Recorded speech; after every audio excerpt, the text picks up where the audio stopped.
J'ai reçu ce commentaire la dernière fois sur une vidéo et c'est vrai que la compression des sons, c'est un sujet qui est assez difficile à appréhender. Donc je me suis dit que j'allais faire un petit topic là-dessus. Alors la compression, en fait, il y a deux choses à comprendre. D'une part, il y a la compression des fichiers audio, tels qu'on la connaît, les MP3, les fichiers AAC, etc.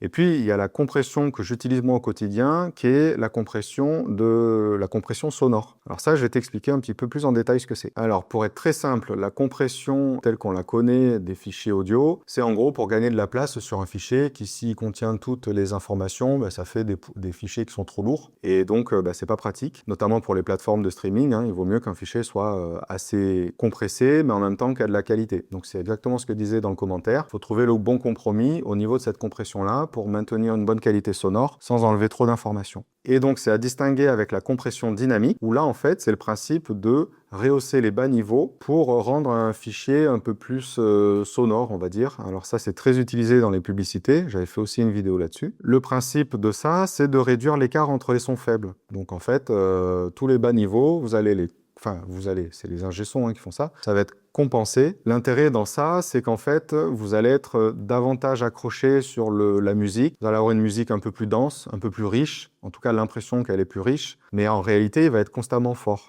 puisque vous allez avoir l'ensemble des informations qui va grimper. Alors, je fais cette vidéo-là parce qu'en fait, c'est assez fatigant pour vos oreilles. Pourquoi? Parce qu'en permanence, vous habituez votre oreille à ne plus distinguer des bas niveaux. Et c'est ce côté-là de nuance qui fait que votre oreille peut se reposer quand il y a des signaux un peu plus faibles. Alors, même si c'est de l'ordre de la milliseconde, ça suffit à votre oreille à se reposer. Et ça va être particulièrement vrai parce qu'on écoute de plus en plus la musique avec nos écouteurs, nos AirPods, etc.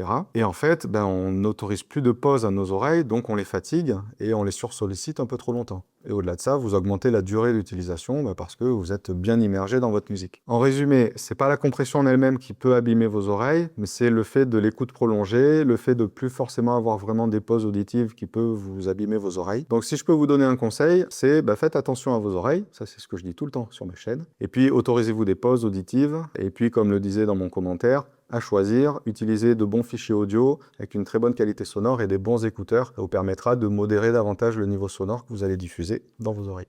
Si ce contenu t'a plu, Bon, je sais jamais quoi dire là. T'as juste à dire à la Ouais, prochaine. c'est vrai, ouais.